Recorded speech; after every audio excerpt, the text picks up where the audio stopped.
সিন্দুকটা খোলার পর সাঙ্গা সামরির মাথাটা দেখে, আর ঠিক তখনই সামরির চোখ খোলে আর সাঙ্গাকে হিপনোটাইজ করে ফেলে।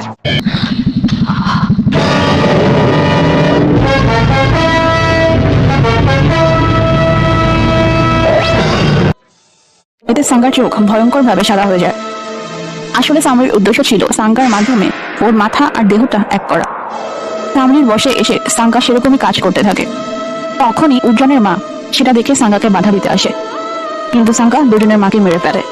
দুজন এটা দেখে রাগে সাঙ্গাকে ধাক্কা দিয়ে ফেলে দেয় আর বলে, তোকে আমি গুপ্তধন একা নিতে দেবো না।